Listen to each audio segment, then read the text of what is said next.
Hi, this is Neil Gordon. I'm CEO at the Discovery Museum, and this is On the Bright Side. On the Bright Side is a production of the Acton Boxborough United Way, and the Discovery Museum is helping out a little bit on the side. We are really fortunate to have with us today Superintendent Peter Light. So, Superintendent, you're coming up on your 2-year anniversary. Welcome to On the Bright Side. And thank you very much. And, it's such a pleasure to be here. And just thank you to you, the Discovery Museum, and the Acton Boxborough United Way for the opportunity to talk to everyone. Well, that's great. And thank you for being part of this. Obviously, the pandemic has had a lot of impact on us, all of us. And, we're going to talk about the district in a minute. But is there a particular way that the pandemic has affected you personally? I think, I'd be remiss not to say I'm just tired at this point, and really just miss, being connected with kids, being connected with our teachers, and being in school. Everyone at my house is involved in schools in some way.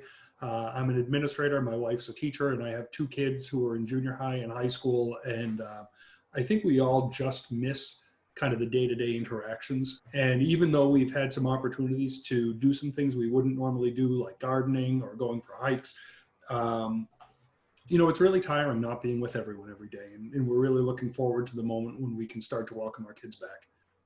I think you're right. I think that the interaction with our friends and our family and our students and our visitors are the things most of us miss the most. It must have been an enormous task, and this is probably why you're so tired, for you and the school administrator and all the teachers to have to shift to online learning. So what can you tell us about how that went and how that affected you all? Schools have evolved over the better part of, a century and a half to be what they are today. And it took a lot of time for schools to evolve into where we normally educate kids. And we had about, 2 weeks to figure out a completely new way of schooling in the middle of a pandemic. And so if we hadn't figured out in 150 years, there's not a lot we could figure out that was going to be clean in about 2 weeks. So, with that though, the time and effort of our educators in the community and the flexibility of our students and families to be able to work through all of the challenges is just astounding. We've found that there's no one solution to distance learning that works for everyone.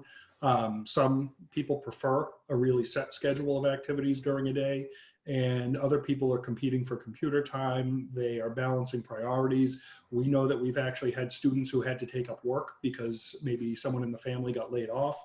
And so, the mantra for us was be flexible, because our kids need some flexibility right now as well. So I think, it's ugly getting to that point, but I think, we've all learned a lot of lessons about what works and what doesn't in this online environment over the last few weeks. And, hopefully our students feel like, our educators have really put their best foot forward in a tough time, because I think they have, and I'm just very appreciative for that. Yeah, here's looking forward to the time when we have the time to sit back and reflect and see what we learned from all of this. Exactly. Right now, I'm sure you're too busy to reflect too much. Yeah. You mentioned sort of maybe families that are experiencing challenging times, and to do distance learning, incredible reliance on technology. Do you feel like our families in Acton Boxborough have enough technology at home, or has that been one of the challenges you've had to address? We are very fortunate in Acton Boxborough to have a community where a large portion of our families have the technology and access at home. And so we've been able to really focus our resources and efforts to catch up with families that may need some help. And so our principals worked very closely with our technology department in about the first 4 weeks of the pandemic to make sure that any student who needed a device got either a Chromebook or an iPad, depending on their age. And then in addition, we purchased a good number of wireless hotspots for some families who maybe couldn't afford internet access. We also sent out kind of a check-in survey with our families where families could tell us what type of need they had, whether it was food related, income related, technology related, whatever the need was. And we worked with our community partners to be able to find the right person in either community that could work with that family to solve those problems. So I think we've been relatively successful getting what we need into the hands of families. And we're continuing to think about next year how we can just make that more universal for all of our students at the start of the year, just to make it easier. Yeah, that's, I know lots of people talked about how responsive the district has been to the needs of the community. We had a great conversation a couple of weeks ago with Kristen Nelson about food service and, redoing school lunches. And that was amazing to hear. Our food services program has been astounding through all of this. At a time when people are really nervous to go into work and be around other people, that staff has, come in every day and just made sure that people's most basic needs were taken care of. So, my hats really go off to all of our food services staff and Kirsten. Yeah, that was really a great story. Yeah. So obviously students right now are working hard to finish their academic requirements, and they have a whole lot less sort of extracurricular activities going on. Do you feel like that's helped reduce the stress on students, or is that sort of not the case? That's a great question, Neil. I think that's probably different for every student. Every student has kind of their own purpose in life, particularly as they get older. And so some students live for their activities. And I think this has been incredibly challenging for some of our students not to be a part of that on a daily basis. And I think especially our high school kids, oftentimes their identity is tied to the different clubs and activities that they have. And so I think some of our kids have lost a piece of that identity, and that's challenging and stressful in its own right. But on the flip side, I think there's a population of students where having the flexibility to spread work out over a week or over the course of a day and kind of pick your schedule, I think there's, it's almost a mini college atmosphere in some ways for our students in that regard. And so I think that flexibility also has reduced some stress. So I think, I hate to say it, but it's always in the eye of the beholder and in the eyes of the person experiencing it, whether or not it was more or less stressful. Yeah, I mean, stress is a word that comes up a lot during this challenging time. I don't know what you've been seeing about students and stress in their home lives, but are there particular resources that the school likes to share with the community around family stress or student stress? Yeah, sure. That's a great question. We actually have a whole website devoted to wellness and mental health, and also specific to the pandemic that we're in, as well as resources that people can reach out to in our community in the Massachusetts area. We also have a robust family partnership program with one of our collaborative organizations, where some of our families who are struggling to navigate the social services realm, we're able to provide a family partner that helps them actually access all of those different services, from medical services to health to unemployment, whatever they might need. So that's available through the school website?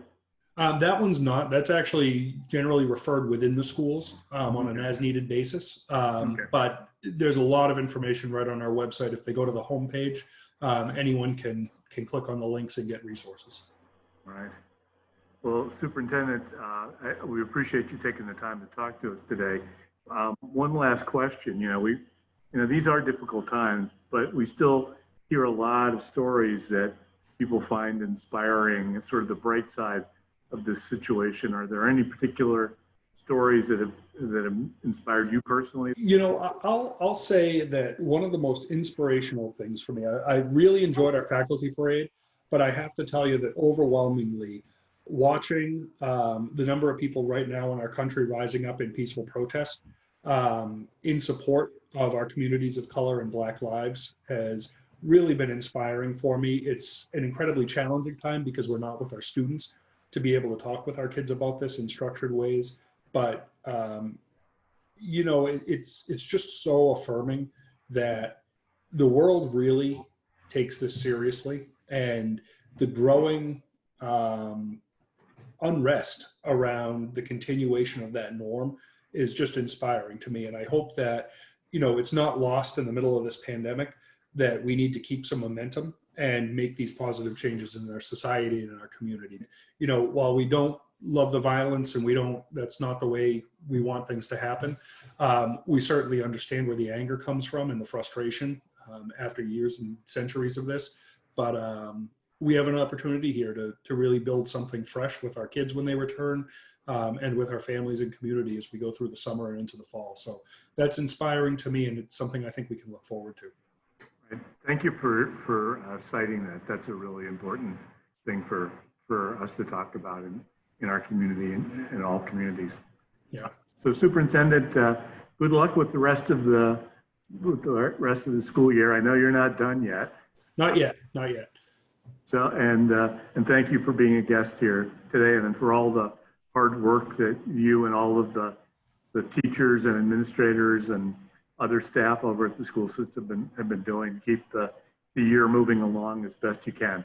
Thanks so much, Neil. I appreciate your time. Thank you. That's on the bright side for today. Thanks.